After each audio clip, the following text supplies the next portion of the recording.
kita akan memulai webinar Membangun Perdamaian dan Kebangsaan Indonesia dalam Perspektif Monsinyur Albertus Sugio Pranoto SY, diawali dengan sambutan Rektor Universitas Katolik Sugio Pranoto. Kepada Dr. Ferdinandus Hindiarto, SPSI, MSI, dipersilakan. Terima kasih Mbak Rate, selamat siang Bapak, Ibu, teman-teman mahasiswa. Salam sehat dan salam sukacita selalu. Secara khusus saya ingin menyapa Bapak Anhar Gonggong. Selamat siang Bapak. Selamat siang Pak. Sehat selalu. Terima kasih. Iya, berapa puluh tahun yang lalu saya pernah bertemu Bapak ketika hadir langsung di kampus. Iya. Saya waktu itu masih dosen muda. Sekarang sudah tua tapi Bapak tetap seger seperti dulu. Terima kasih atas kesediaannya. Lalu yang kedua saya ingin menyapa Mbak Olga Lydia. Selamat siang Mbak Olga. Sudah hadir Selamat siang. Sudah. Nah, selamat siang Pak Betul, Ferdinand. Senang sekali bisa hadir di sini. Terima kasih atas kesediaan dan meluangkan waktunya Mbak Olga. Sama-sama. Kemudian yang ketiga tentu sahabat saya Romo Aloysius Budi Purnomo. Selamat siang Romo. Selamat siang. Iya. Ini di Pasturan atau di mana Romo? Di PDIL. Oh di PDIL, baik ya, karena beliau adalah calon dosen PDIL, sedang dalam proses ya. Baik, Bapak Ibu hadirin yang saya hormati, ketika bicara Monsinyur Sugio Pranoto, bicara tentang perdamaian dan kebangsaan, sesungguhnya himne yang tadi kita dengarkan sudah menggambarkan itu sesuatu yang luar biasa gitu. Saya ketika mencoba membandingkan himnenya alma mater saya, himne dari universitas lain, lalu himne kita, kemarin bisik-bisik dengan ketua yayasan, ukurannya gampang kok. Kalau warga Unika nyanyi himne lalu merasakan sebuah getaran, berarti memang sudah terjadi proses internalisasi. Tetapi kalau sekedar bernyanyi, menyanyikan notasi, ya levelnya masih di sekedar bernyanyi. Mengapa? Karena syairnya sangat kuat. Oleh si pengarang, Bapak Rudianto Susilo, saya pikir beliau sangat kuat menangkap pesan dari Monsinyur Sugio. Tadi di part ketiga, Indonesia tanah negeriku. Oke, banyak mungkin yang himne kampus atau sekolah menyebut Indonesia, tapi yang terakhir, Pancasila jalan hidupku. Jarang saya mendengar atau ada syair himne sampai menyebut Pancasila sebagai jalan hidup. Saya pikir pesannya sudah sangat jelas, nanti akan kita kupas, kita perdalam apakah sungguh Pancasila bisa menjadi jalan hidup.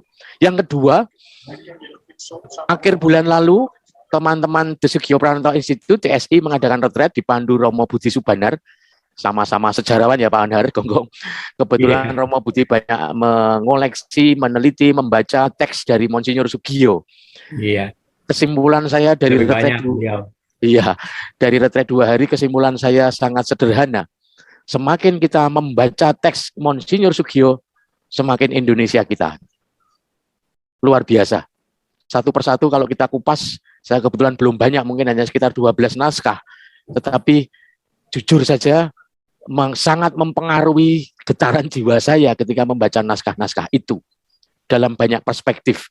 Kemudian ketika kita coba urai, maka sebenarnya apa yang ditulis Monsinyur Sugio Pranoto, kalau dalam webinar kali ini disebut dengan perspektifnya Monsinyur Sugio Pranoto, saya pikir kok bisa menjadi sebuah pedoman hidup bagi bangsa ini dalam banyak dimensi. Bahkan beliau sampai menyebut keluarga gitu. Sampai sekecil itu perhatian beliau, tidak hanya politik, tidak hanya kebangsaan gitu. Bahkan termasuk keuangan, mengelola keuangan keluarga. Pak Dadut ini salah satu yang sudah terkena dampaknya Pak Anhar. Sekarang beliau rajin menabung dan sebagainya. Kemudian berkaitan dengan fenomena ketika keluarga-keluarga itu sudah tidak saling berinteraksi. Beliau sudah menulisnya tahun 56 gitu. Sesuatu banget gitu. Sudah beliau tulis bahwa keluarga adalah basis budaya, yang sebenarnya mungkin PR kita saat ini. Saya pikir modal yang akan kita diskusikan luar biasa, akan dibahas oleh narasumber-narasumber yang juga luar biasa. Semoga setelah webinar ini Mbak Olga akan memproduksi film Sugio 2 begitu ya, dalam konteks kekinian, karena jujur film Sugio 1 mungkin untuk anak milenial kurang menarik gitu ya Mbak ya. Mungkin ada Sugio 2 nanti versi milenial. Nanti Romo Budi bisa menjadi musik direkturnya Mbak, meskipun hanya pakai saksofon gitu ya. Terima kasih sekali Mbak Rate dan teman-teman TSI yang menyelenggarakan acara ini. Semoga semakin memperkuat rasa kita untuk selalu membangun perdamaian dan kebangsaan berdasarkan teks-teks dari Monsinyur Sugio. Terima kasih, salam sehat dan salam sukacita. Saya kembalikan ke Mbak Rate. Terima kasih Pak Rektor. Peserta webinar yang berbahagia, sebelum mulai sesi narasumber, kita akan melakukan sesi foto bersama terlebih dahulu. Mohon berkenan Pak Rektor bersama dengan Prof. Anhar Gonggong, Mbak Olga Lydia, dan Romo Budi untuk melakukan sesi foto. Kami mohon panitia untuk ya, baik. 1, 2, 3. Baik, untuk peserta akan kami ambil dokumentasi, ada 7 halaman. Ya, mohon open kamera, senyum yang termanis. 1, 2, 3. Ya, halaman kedua. 1, 2, 3. Halaman ketiga. 1, 2, 3. Halaman keempat. 1, 2, 3. Halaman kelima. 1, 2, 3. Halaman ke-6. 1, 2, 3. Halaman terakhir. 1, 2, 3. Ya, terima kasih. Acara selanjutnya adalah sesi narasumber yang akan dipimpin oleh moderator Romo Dr. Aloysius Budi Purnomo PR. Sebelumnya akan saya bacakan terlebih dahulu CV singkat beliau. Romo Dr. Aloysius Budi Purnomo PR. Beliau lahir di Wonogiri tanggal 14 Februari 1968. Ditahbiskan menjadi imam pada tanggal 8 Juli tahun 1996 sebagai imam diosesan Keuskupan Agung Semarang. Karir beliau dari misionaris domestik sebagai staf dan rektor Seminari Tinggi Santo Petrus Pematang Siantar. Kemudian beliau juga pernah menjadi Ketua Komisi Hubungan Antaragama dan Kepercayaan Keuskupan Agung Semarang, Wakil Ketua FKUP, Penasihat Gus Durian, dan saat ini beliau juga bertugas sebagai Pastor Kepala Kampus Ministry Unikas Pranoto, Ketua Komisi Keadilan Perdamaian dan Keutuhan Ciptaan KVKP Semarang, serta pendiri, penanggung jawab, dan pemimpin redaksi karya kerasulan jurnalistik Inspirasi. Karya Romo Budi cukup banyak ya. Beliau menerbitkan 92 buku ber-ISBN, kemudian juga menerbitkan artikel jurnal terindeks Scopus, dan aktif menulis di sejumlah harian surat kabar baik itu lokal maupun nasional, dan beliau memiliki hobi menulis lagu yang sudah diterbitkan sebagai album rohani. Ya, demikian CV singkat dari Romo Budi. Selanjutnya kami persilahkan Romo Budi untuk memandu sesi narasumber diskusi. Kami persilahkan Romo Budi. Terima kasih. Terima kasih Mbak Rate yang pada siang hari ini double job ya, sebagai Ketua PSI yang juga sekaligus menjadi MC untuk rangkaian webinar ini. Bapak Rektor Unika Sugio Pranoto Semarang, Dr. Ferdinand, yang saya hormati, yang makin hari kok makin seperti Pavarotti ya, dengan jambangnya ini mau manggung. Ini Sanana Gusmo ini mau. Ya, boleh. Juga narasumber yang saya hormati, saya kasih Prof. Anhar yang dengan keramahan dan hospitalitas ini. Terima kasih. Dan juga Mbak Olga. Narasumber-narasumber kita sudah sangat keren. Minta tolong Mbak Rote ditayangkan. Prof. Anhar Gonggong kita semua kenal sebagai sejarawan yang sangat kompeten juga karena beliau menulis tentang Monsinyur Albertus Sugio Pranoto sebagai tokoh kebangsaan kita. Karena itu kita tidak salah meminta Prof. Anhar untuk menjadi narasumber kita. Prof. Anhar akan menjadi narasumber yang sangat memperkaya kita. Saya persilahkan Prof. Anhar untuk menyampaikan materinya kepada kita semua. Terima kasih atas undangannya, dan saya merasa sangat terhormat berbicara di depan para peserta, di depan rektor, pimpinan, dan moderator. Juga bersama Mbak Olga, saya merasa sangat dihargai dengan kesempatan ini. Saya memang ketika mahasiswa tertarik membaca riwayat hidup Romo Sugio waktu saya masih mahasiswa. Lalu ketika saya pindah dari Jogja ke Jakarta, ada kesempatan di Departemen Pendidikan yang memberi saya kesempatan untuk menulis riwayat hidup singkat, dan saya tahu riwayat singkat yang saya tulis itu ya tidak terlalu baik. Tapi teman saya, Pak Frans, ketika itu di Kompa ini minta supaya bisa nggak itu diterbitkan. Lalu beliaulah yang menciptakan judulnya itu. Judulnya juga beliau ciptakan. Sebenarnya dengan mengingat ucapan Romo Sugio tentang 100% Katolik, 100% Indonesia, itu saja sudah menunjukkan betapa beliau memberikan suatu perspektif bagaimana seharusnya kita memahami diri sebagai warga negara dan sebagai orang yang memiliki kepercayaan dan keagamaan gitu. Saya melihat memang, dan menurut saya sampai sekarang perspektif itu tetap penting. Perspektif itu masih tetap sangat penting. Di tengah-tengah situasi perkembangan dunia seperti sekarang, justru bagaimana kita menjadi Indonesia, tetapi juga bagaimana kita menjadi seorang penganut agama masing-masing. Dan bagi Indonesia, hal itu sangat penting oleh karena kenyataannya Indonesia adalah salah satu negara yang atau bangsa yang sangat-sangat maju. Tidak hanya suku bangsa, tetapi juga agama. Nah, yang menarik adalah justru itu. Dalam arti kebinekaan kita, kemajemukan kita dalam bidang agama tidak menyebabkan kita merasa bahwa saya hanya bagian dari agama itu. Tapi saya adalah bagian dari keseluruhan sebagai bangsa Indonesia, dan saya mempunyai kewajiban untuk mempertahankan kelangsungan hidup bersama di dalam negara yang bernama Indonesia, di tengah-tengah bangsa yang bernama Indonesia ini.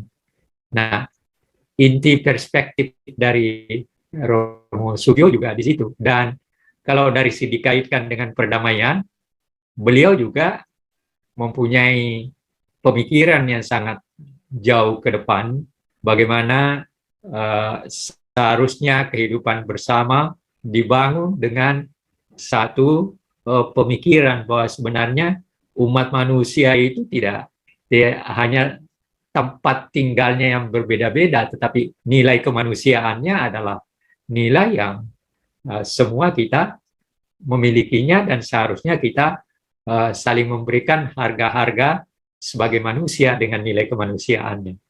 Saya kira itu inti yang saya tangkap selama saya mempelajari riwayat hidup beliau, dan dalam kerangka keindonesiaannya di tengah-tengah situasi kritis ketika itu justru beliau pindah dari Semarang ke Jogja untuk menunjukkan siapa dia. Dalam arti kata, di tengah situasi kritis, dia mau mengatakan bahwa saya akan pindah ke Jogja untuk menunjukkan kepada Belanda bahwa saya Katolik, tetapi saya juga Indonesia, lebih daripada apa yang Anda bayangkan. Itu yang saya tangkap. Mengapa beliau pindah dari Semarang ke Jogja di tengah-tengah situasi kritis, tapi beliau juga terlibat kan dalam menyelesaikan persoalan ketika Jepang terjadi situasi kritis di Semarang ketika Jepang berhadapan dengan masyarakat. Nah, justru tempat beliau menjadi tempat berlindungnya masyarakat ketika itu. Nah, ini semua menurut saya adalah hal-hal yang masih relevan untuk kita ketahui, untuk kita renungkan, dan agar supaya kita tetap bisa mempertahankan kehidupan bersama kita di tengah-tengah situasi dunia yang apalagi dengan pandemi ini makin tanda kutip makin kacau. Kalau kita nggak punya pegangan sebenarnya, pegangan sebagai bangsa, sebagai orang beragama, kita bisa goyah melihat perkembangan dunia seperti sekarang. Ada perang lagi yang tidak perlu terjadi, tapi terjadi juga kan.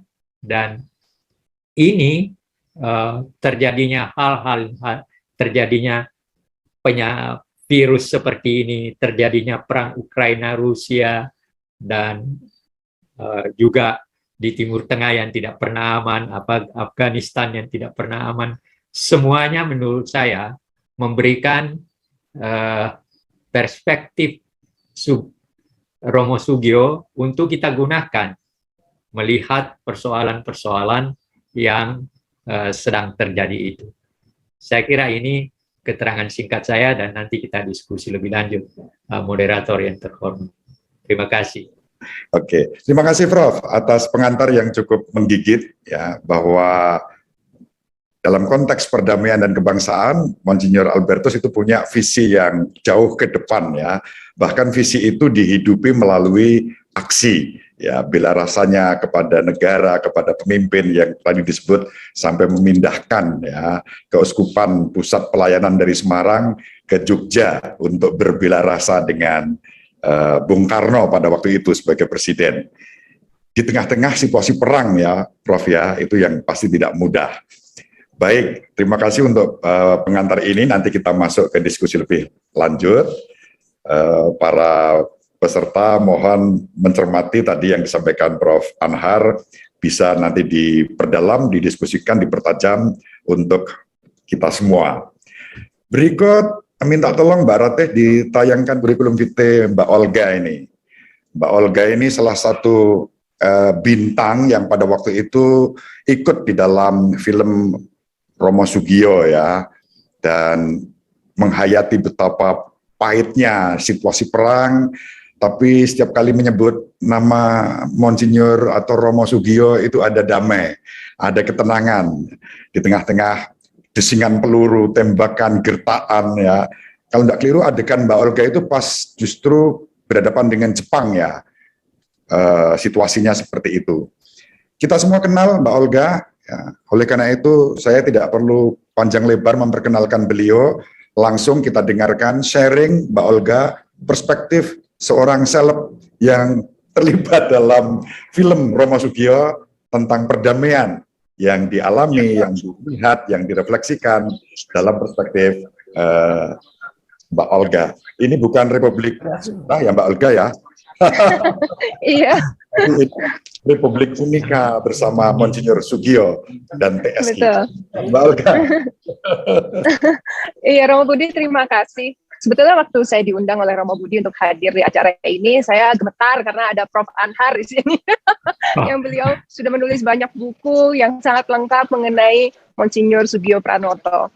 Saya sendiri pada saat diajak oleh Mas Garin Nugroho untuk ikut bersama membintangi film Sugio, saya ini banget ya, senang tapi juga cemas gitu, karena ini adalah tokoh yang sangat luar biasa. Dan dalam rangka memerankan film itu, saya jadi banyak belajar juga tentang Romo Sugio dan bagaimana peran dia dalam kemerdekaan Indonesia. Tapi kalau kembali pada pertanyaan Romo Budi tadi, bagaimana pengalaman saya di film Sugio, yang paling utama sebetulnya karena ada adegan perang, betul Romo waktu itu melawan Jepang, dan pada akhirnya saya dibawa oleh tentara Jepang. Itu serem banget ya. Saya jadi mikir orang-orang yang gampang banget mengatakan ya udah kita perang aja, itu adalah sesuatu yang sangat ceroboh gitu. Karena dalam film saja, bukan yang asli, itu sangat mengerikan gitu. Kita dihadapkan kepada sebuah ketidakpastian gitu. Ketidakpastian kita tinggal di mana, ketidakpastian keluarga kita keadaannya gimana. ketidakpastian akan bisa makan atau enggak gitu. Dan sebetulnya kan ujung-ujungnya ketidakpastian kita besok masih hidup apa enggak nih gitu. Jadi sebetulnya itu nggak mudah loh gitu. Karena kadang kita ngelihat banyak orang merasa bahwa ya udah kalau kayak gini kita tempur aja, ya udah kalau gini kita perang aja. Saya berharap sih orang-orang tersebut juga menyadari gitu. Ini akan berdampak pada keluarga besarnya juga, kepada kehidupan dan kepada banyak hal gitu. Jadi itu sih pengalaman yang paling mencekam pada saat saya memerankan peran di film Sugio. Dengan peran itu Mbak Olga, karena Mbak Olga saya mintanya kan semacam dialog gitu. Iya.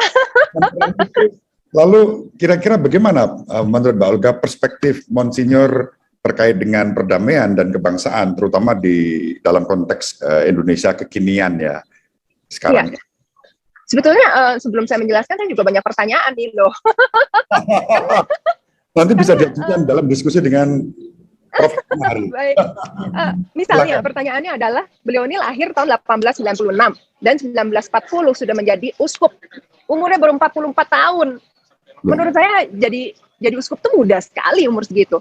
Apa yang menyebabkan beliau ini dipilih padahal banyak romo-romo lain yang lebih senior? Saya rasa memang kelebihan beliau sangat menonjol. Sehingga walaupun beliau lebih muda dari yang lain, tetap yang dipilih adalah Romo Sugio gitu. Itu sih satu hal yang paling menonjol gitu. Karena menjadi pemimpin di masa yang demikian genting, itu kan butuh nyali ya. Nggak semua orang punya nyali sebesar Romo Sugio gitu. Dan tidak semua orang bisa memiliki keteguhan hati gitu ya dengan keputusannya. Itu juga sangat penting. Karena bayangkan ya, jadi pada saat itu Romo Sugio peran pertamanya mungkin adalah menyelamatkan sebanyak mungkin umat Katolik dan juga masyarakat Indonesia yang dimana dia sering interaksi juga gitu. Itu yang pertama, dia pasti punya panggilan kemanusiaan sebagai seorang Romo. Kemudian kedua, dia juga harus menyelamatkan gerejanya, jadi tidak hanya orangnya tapi juga gerejanya, karena saat Jepang datang banyak sekali barang yang dirampas, termasuk gereja, properti gereja, semua banyak sekali yang diambil Jepang. Dan juga biarawatinya, pastornya, khususnya yang keturunan Belanda itu ditahan, dan banyak juga yang meninggal dalam tahanan Jepang. Nah, bagaimana beliau menyeimbangkan gitu loh, sebagai seorang Romo Katolik yang diangkat menjadi uskup, yang tadinya uskup itu kan gereja Katolik apa ya, sangat Belanda-Belandaan ya, karena membawa juga Romo Belanda gitu. Tapi dia harus tampil sebagai orang Indonesia gitu, di sebuah institusi yang waktu itu mungkin dipandang lebih banyak orang Belanda, ya, karena waktu itu pastor juga lebih banyak orang Belanda daripada orang Indonesia. Jadi posisi dia tuh kayak berjalan di ladang ranjau ya, harus benar-benar sangat berhati-hati. Tapi mungkin kenapa juga dia dipilih, karena dia adalah seorang diplomat yang sangat handal.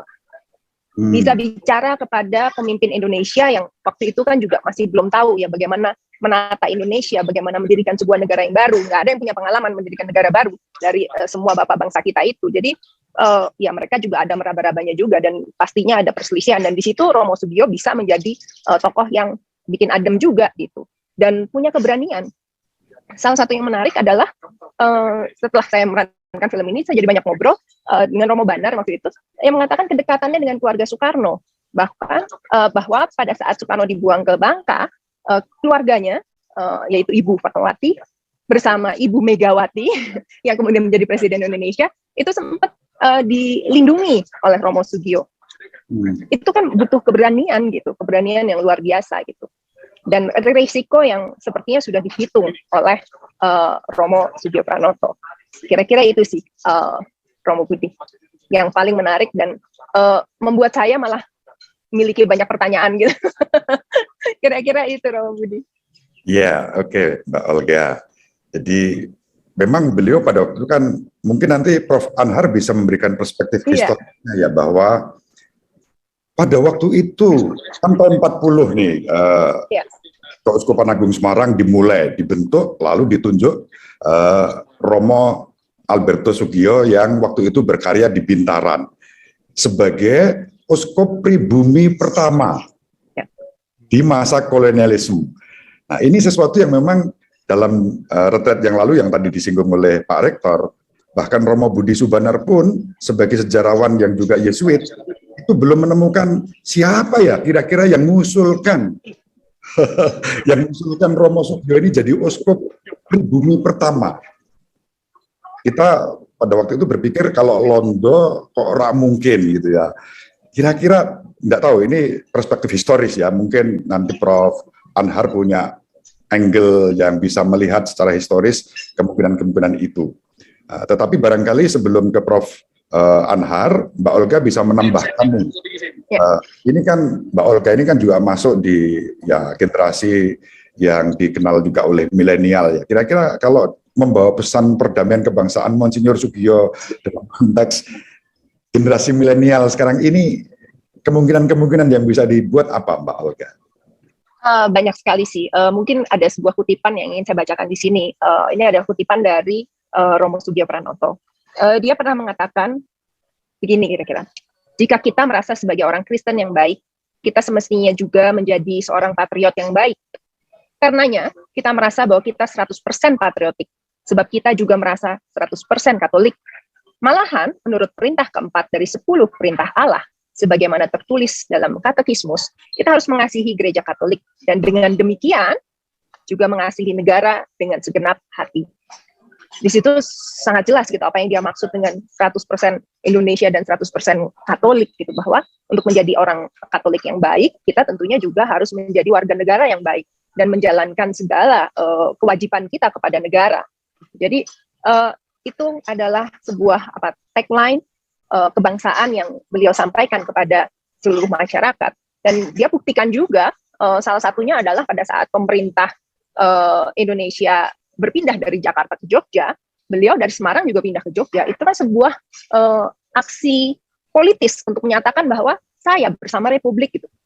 Yeah. Jadi luar biasa sih menurut saya, bahwa dia tidak hanya cuma mengatakan saja, tapi juga melakukan gitu, bahwa dia ikut pindah ke Jogja sampai akhirnya pemerintah kembali ke Jakarta, baru dia kembali lagi ke Semarang. Dan lebih dari itu, beliau juga sebagai diplomat yang sangat ulung berhasil menyampaikan kepada Vatikan apa yang terjadi di Indonesia, sehingga negara Vatikan yang cukup berpengaruh di Eropa bisa mengatakan bahwa oke, kita mengakui Indonesia sebagai negara merdeka, dan nggak cuma itu juga, tidak sebatas pernyataan juga, tapi kemudian mengirimkan duta besar untuk Indonesia, sehingga itu benar-benar dianggap memang sebuah negara, gitu, bukan bagian dari Hindia Belanda. Jadi luar biasa sekali menurut saya bagaimana dia menunjukkan kecintaannya kepada Indonesia. Jadi bukan hanya jargon, tetapi juga betul, menjadi lakon gitu ya. Betul. Oke, kita akan untuk narasumber ini punya waktu masih cukup panjang ya. Tadi Prof. Anhar memberi pengantar dengan juga yang disampaikan Mbak Olga. Prof. Anhar, bagaimana Prof. Anhar melihat ya tadi disampaikan oleh Mbak Olga bahwa Romo Sugio yang ditunjuk menjadi uskup ini masih sangat muda dalam situasi perang ya. Dan Romo uskup pribumi di antara uskup-uskup yang berasal dari Belanda pada waktu itu. Mungkin Prof. Anhar punya perspektif historis. Kira-kira ada rahasia apa sampai muncul nama Sugio dicalonkan jadi uskup? Kalau dilihat dari perspektif historis. Monggo, Prof. Iya. Dua hal menurut saya justru itu yang menguntungkan di tengah-tengah situasi kritis ketika itu. Tahun 40 boleh dikatakan proses akhir daripada penjajahan Belanda untuk kemudian memasuki penjajahan Jepang, dan kemudian kita merdeka. Nah, justru dengan saya sendiri juga waktu menulis buku itu mencoba mencari siapa sih yang di belakang Romo Sugio atau siapa yang mengusulkan beliau. Tetapi akhirnya saya tidak dapat, tapi saya berkesimpulan bahwa pengangkatan beliau sebagai uskup dalam situasi kritis tahun 40 itu justru sesuatu yang menguntungkan bagi proses kita menuju kepada kemerdekaan. Usia muda tentu saja mempunyai sesuatu hal yang berbeda di dalam melihat situasi yang dihadapi. Itu menurut saya sangat berbeda. mungkin andai kata uskup yang diangkat ketika itu adalah orang yang sudah lanjut sekitar 60-an misalnya, mungkin berbeda sikapnya dengan apa yang diambil oleh Romo Sugio menghadapi berbagai kenyataan yang bagaimanapun juga tidak bisa dihindari sebagai seorang pemimpin.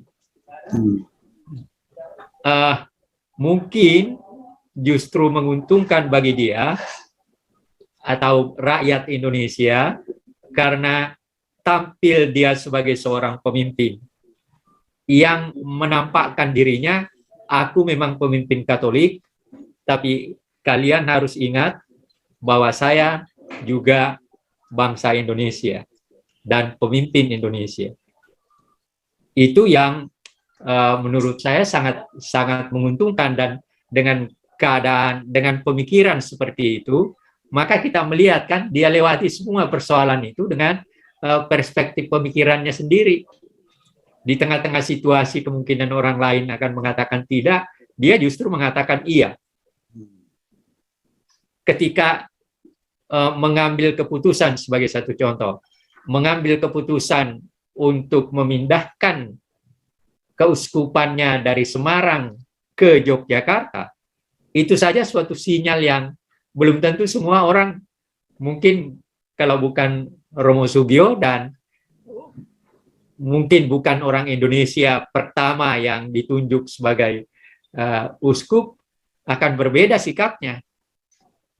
Akan berbeda. Karena kita bisa bayangkan, situasi yang dihadapi adalah situasi yang tidak mudah.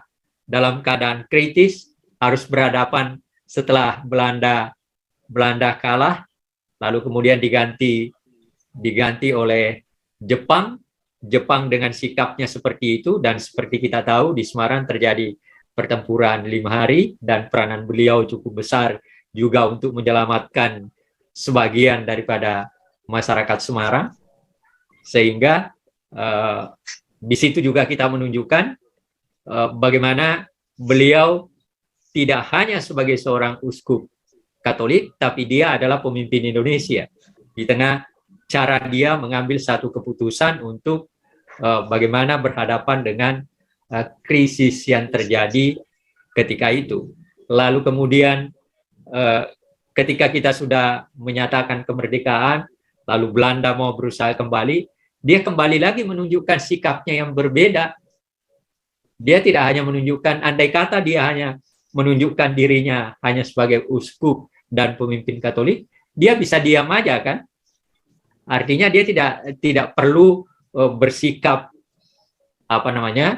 dan dia akan tetap dihargai sebagai seorang uskup. Tapi dia tidak mempersoal. Dia justru tidak melihat dirinya sekedar sebagai seorang uskup, tapi dia juga membawa dirinya ke tengah masyarakat dan mengatakan kepada masyarakat, tidak, saya bukan hanya sebagai seorang uskup pemimpin gereja Katolik, tapi saya juga adalah seorang warga negara bangsa Indonesia yang tidak hanya punya tanggung jawab kepada orang Katolik, tapi saya punya tanggung jawab untuk seluruh bangsa ini. Sehingga dia mengambil sebuah keputusan, ikut terlibat di dalam situasi kritis itu, ya memang juga mungkin oleh karena persahabatan beliau dengan Presiden Soekarno juga merupakan satu hal yang sangat penting. Sehingga kalau kita lihat bagaimana setelah ini, lalu kedekatan dengan Bung Karno, ketika orang menolak orang Katolik misalnya, ketika Bung Karno mau kembali ke demokrasi terpimpin dan sebagainya, ada Pak Kasimo misalnya menolak demokrasi terpimpin. Lalu kemudian Romo Sugio justru menerima demokrasi terpimpin dan menunjuk tokoh Katolik tertentu untuk menjadi anggota DPR GR. Nah, ini jangan dilihat sebagai suatu perspektif seakan-akan ada perbedaan antara Romo Sugio dengan Pak Kasimo. Jangan dilihat dalam perspektif itu. Tetapi saya melihat bahwa Romo Sugio mengambil keputusan untuk memberi dukungan kepada demokrasi terpimpin. oleh karena memang ada kondisi yang mengharuskannya untuk melakukan itu. Ini yang tidak mudah juga. Bayangkan Bung Karno kemudian merumuskan Nasakomnya, sehingga kan ada isu ketika itu yang negatif seakan-akan uskup merah gitu. Gara-gara itu uskup merah. Nah, ini kan hal-hal yang tidak mudah dihadapi dalam situasi dirinya sebagai seorang pemimpin agama, dan tetapi tidak bisa melepaskan dirinya di dalam menghadapi situasi kritis bangsa dan negaranya.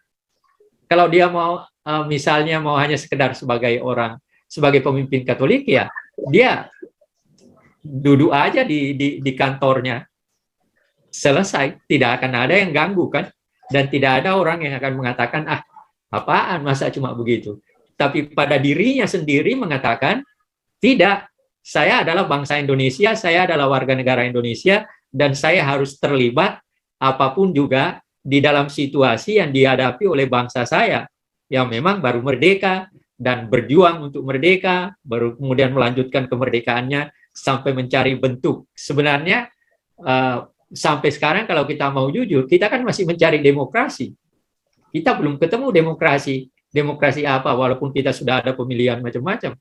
Nah, oleh karena itu ketika Bung Karno merumuskan demokrasi terpimpin, dan memang Bung Karno ini sejak tahun 30-an sudah anti demokrasi liberal, dan itu diulangi pada 1 Juni 45 juga diulangi lagi, bahwa jangan, kalau kita nanti merdeka, jangan memilih demokrasi liberal, karena demokrasi liberal itu hanya mementingkan demokrasi politik dan melupakan demokrasi ekonomi.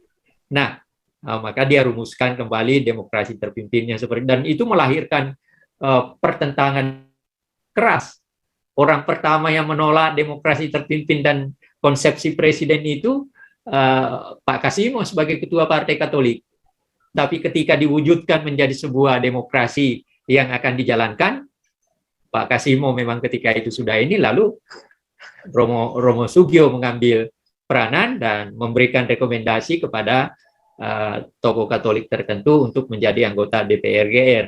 Ini kan satu hal yang tidak mudah bagi seorang pemimpin, baik dia sebagai seorang uskup maupun sebagai seorang warga negara Republik Indonesia.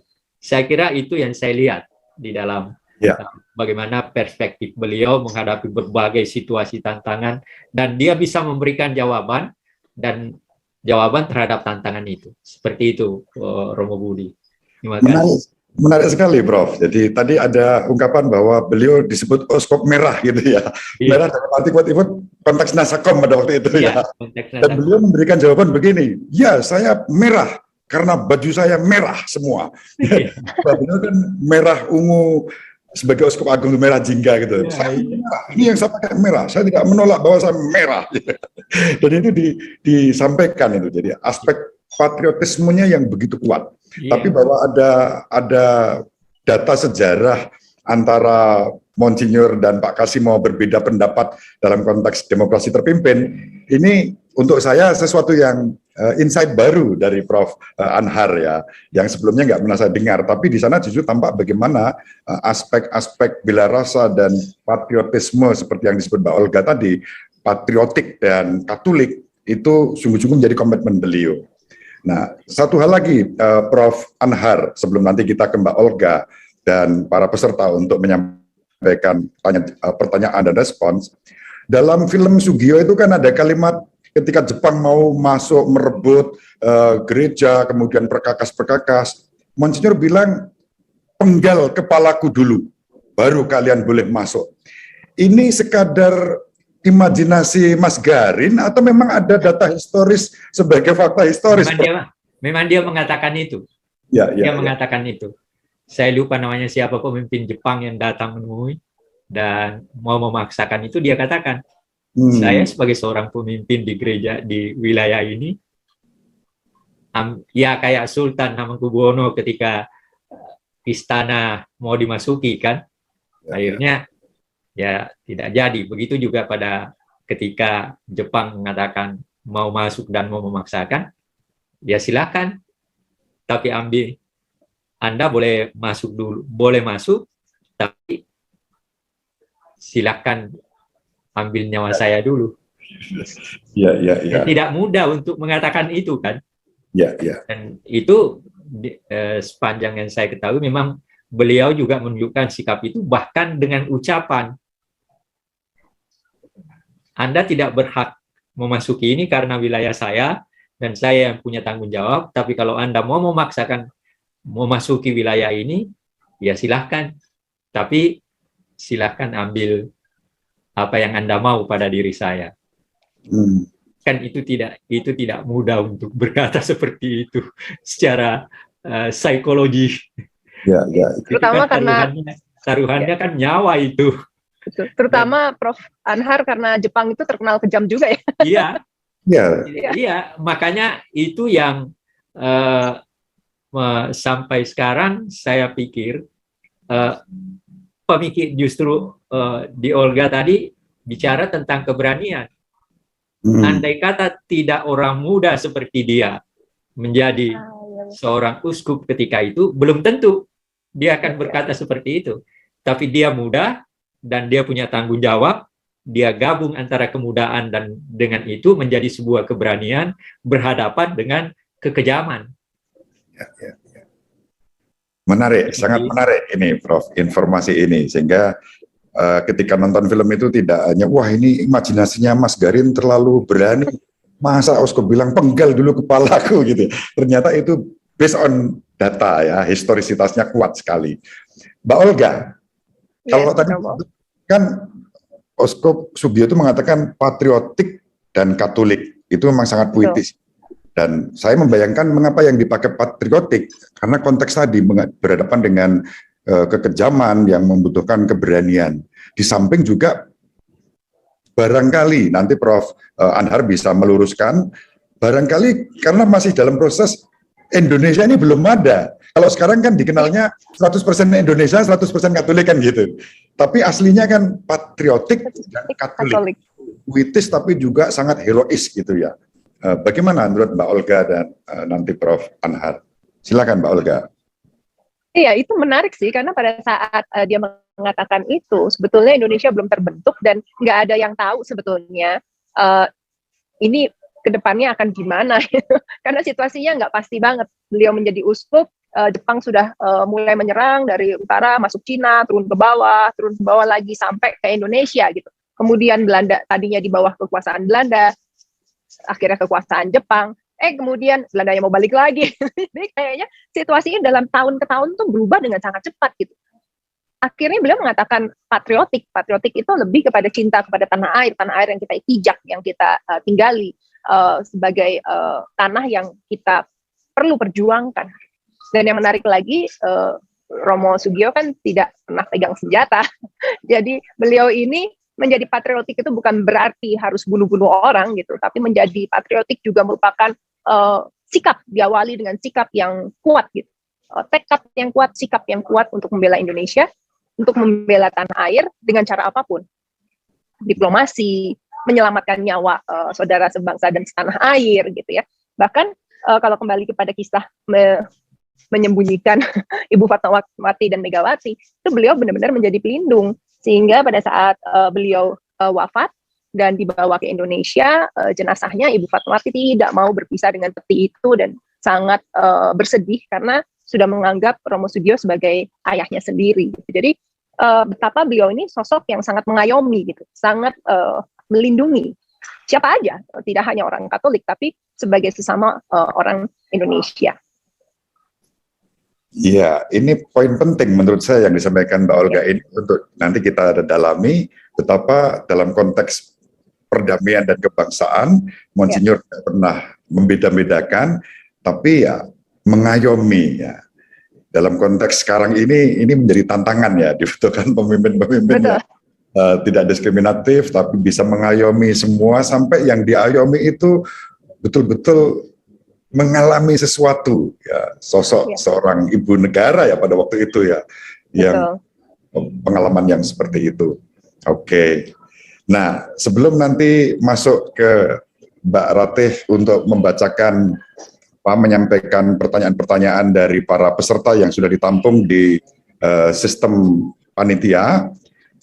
Saya ingin meminta kepada baik Mbak Olga maupun Prof. Anhar, dengan konteks historis seperti itu, dengan kekuatan-kekuatan yang ada pada pribadi Monsinyur, bagaimana kekuatan-kekuatan itu sekarang ini bisa kita jadikan sebagai apa istilahnya energi. Saya nggak suka dengan sumber daya ya, karena sumber daya itu kadang-kadang ada banyak dieksploitasi ya. Tapi energi kan bisa memberi penyembuhan, pemulihan, recovery dalam konteks kita sekarang.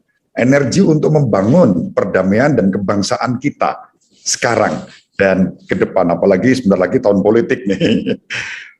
Visi beliau ini kira-kira bagaimana menjadi signifikan dan relevan dalam konteks itu. Prof. Anhar dulu ya, bisa memberikan respons, nanti Mbak Olga, baru kemudian kita buka untuk forum menyampaikan tanya jawab, pertanyaan dan harapan apapun pada kita. Monggo, Prof. Anhar. Justru sebenarnya ini yang kemukakan, Romo Budi kemukakan itu sangat penting. Justru seharusnya pikiran-pikiran Romo Sugio ini adalah menjadi bagian dari proses bagaimana menjadi renungan untuk menjadi pemimpin. Kalau mau jujur, saya ini secara personal, kalau mau jujur, setelah kita merdeka kita kekurangan pemimpin. Yang banyak pejabat, bukan pemimpin. Nah, justru tipe kepemimpinan seperti yang dikemukakan dan ditampakkan oleh Romo Sugio, itu yang seharusnya menjadi renungan dari semua, apalagi tokoh partai yang duduk di berbagai tempat dan sebagainya, sehingga tidak merusak justru republik ini dengan menjadi garong-garong republik. Mereka menjadi garong oleh karena mereka nggak punya perspektif sebenarnya untuk republik, untuk tanah air. Kalau minjem tadi istilah Mbak Olga dalam kaitan patriotisme, justru kata patriotisme itu menurut saya pada konteks kritis itu sangat penting.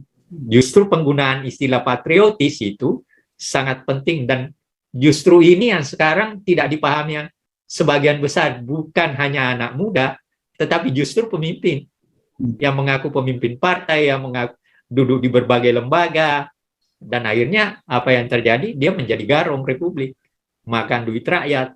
Di tengah-tengah rakyat menderita seperti sekarang, Anda bayangkan bagaimana kita dalam keadaan menghadapi penyakit seperti ini, virus seperti ini, minyak goreng malah nggak ada. Dan ini kan sebenarnya kalau mereka pemimpin yang baik, justru yang pertama kali harus diselesaikan bagaimana agar supaya di tengah-tengah penyakit yang sedemikian kejam ini, rakyat justru tidak menderita lagi dengan kehilangan pekerjaannya hanya sekedar oleh karena tidak punya minyak goreng. Apa sebabnya itu terjadi? Karena perspektif kepemimpinan. Dan perspektif kepemimpinan seperti itu, itulah yang dikembangkan dan seharusnya direnungkan oleh kita, sumbernya dari Romo Sugio. Terima kasih. Keren sekali, Prof. Jadi ini rakyat kita sedang rebutan minyak dengan mesin, wah. Minyak dipakai untuk menghidupkan mesin-mesin, sehingga untuk kesejahteraan rakyatnya malah menjadi kekurangan. Ini saya melihatnya kok spontan ada di sana ya, perlu digali lebih dalam memang. Tapi persaingan antara manusia dan kebutuhan mesin yang juga butuh minum minyak. Nah, padahal kita untuk kesehatan, untuk kesejahteraan, tapi ya apa boleh buat. Ini sentilan Prof. Anhar ini sangat menarik. Dari Monsinyur, kepemimpinan yang peka, tidak menjadi garong, tidak menjadi perampok untuk republik, sampai pada sense of minyak ya yang sangat dibutuhkan sekarang ini, tapi disembunyikan tadi mana gitu ya. Mbak Olga, silakan Mbak Olga. Saya juga tertarik dengan apa yang disampaikan oleh Prof. Anhar, khususnya bahwa kita kekurangan pemimpin yang banyak pejabat, itu kayak jelek gitu ya. Kayak benar-benar to the point banget gitu. Kalau saya ingin melihat juga bahwa pemimpin itu, kalau dilihat seperti yang disampaikan Prof. Anhar tadi, pemimpin itu kan memiliki kekuasaan juga ya. Kita bisa lihat Romo Sugio bisa berani ngomong kepada tentara Jepang yang sudah terkenal kesadisannya dari sejak dia masuk Cina sampai turun ke bawah, terkenal sangat-sangat kejam, tapi bisa bilang kamu bisa penggal kepala saya kalau kamu mau masuk gitu. Itu kan dan tentara Jepang nggak jadi loh menggal dia. Padahal itu kan bisa aja dipenggal, orang memang udah terkenal sadis banget saat itu gitu ya. Jadi beliau punya kekuatan, punya kekuasaan. Nah, saya berharap di saat sekarang ini, saya kadang melihat tidak hanya pejabat tapi juga masyarakat tidak bisa memahami konteks berkuasa. Berkuasa itu tidak hanya menjadi pejabat. Beberapa waktu yang lalu pada saat pandemi ada juga viral video di mana orang pegang portal dan orang mau masuk kompleks itu, padahal rumahnya di dalam kompleks itu harus bayar 20.000. Jadi kekuasaan dia tuh pegang tali portal loh, cuma disalahgunakan. Itu gimana ya, benar nggak Prof. Anhar? Itu kita melihat bagaimana memahami kekuasaan itu tidak hanya untuk keuntungan diri sendiri, tapi untuk kepentingan banyak orang, untuk kepentingan yang jauh lebih besar gitu. Itu yang saya rasa perlu kita ingat dalam perjuangan Romo Sugio gitu. Bahwa kekuasaan yang dia miliki, kekuatan yang dia miliki sebagai seorang pemimpin yang baik, beliau itu nggak gunakan untuk dirinya sendiri loh. Bahkan meresikokan nyawanya gitu dengan mengatakan penggal kepala saya gitu kepada tentara Jepang di masa perang, dan sudah terkenal bahwa mereka sangat-sangat kejam gitu. Kemudian menggunakan kekuatan diplomasinya juga untuk bicara dengan Vatikan, menggunakan kekuatan yang lain juga untuk melindungi Ibu Fatmawati dan banyak lagi gitu. Dan kita berharap bahwa orang-orang yang memiliki kekuasaan apapun itu bisa menggunakan dengan lebih bijak gitu. Tidak hanya untuk dirinya sendiri tapi untuk kepentingan yang jauh lebih besar. Kira-kira seperti itu sih, Mas. Saya bisa tambahkan tentang kekuasaan. Ya. Silakan. Kekuasaan itu diadakan justru untuk kepentingan orang banyak, bukan untuk yang memegang kekuasaan itu. Ya. Presiden itu ditunjuk oleh rakyat, bukan untuk Jokowi sendiri. Tapi Betul. kepresidenan Jokowi itu adalah diharapkan dan diharuskan, bukan sekedar, sebenarnya bukan hanya diharapkan, diharuskan untuk membuat sesuatu agar supaya rakyat ini makin baik kesejahteraannya. Itu pengertian kekuasaan. Jadi kekuasaan bukan sekedar untuk diri sendiri, untuk berbangga dan sebagainya. Enggak. Kekuasaan itu dari rakyat, dan rakyat memberikan itu dengan mengatakan, perbaiki keadaan saya, perbaiki bangsa dan negara ini. Itu kekuasaan. Terima kasih, Romo. Ya, keren itu, seperti Sultan Tahta untuk rakyat gitu ya. Betul. Untuk rakyat, untuk melayani. Sangat menarik, Prof. Anhar dan Mbak Olga. Mari kita beri aplaus dulu deh, Prof. Anhar dan Mbak Olga yang sudah mencerahkan kita. Ya, banyak hal yang selama ini nggak kita pikirkan, nggak kita bayangkan, ternyata terungkap dalam forum siang ini, dalam webinar kali ini. Kita tidak salah memilih narasumber yang hebat-hebat. Sahabat peradaban kasih yang terkasih, sampai jumpa pada episode berikutnya. Terima kasih atas kebersamaan kita. Salam peradaban kasih ekologis berkah.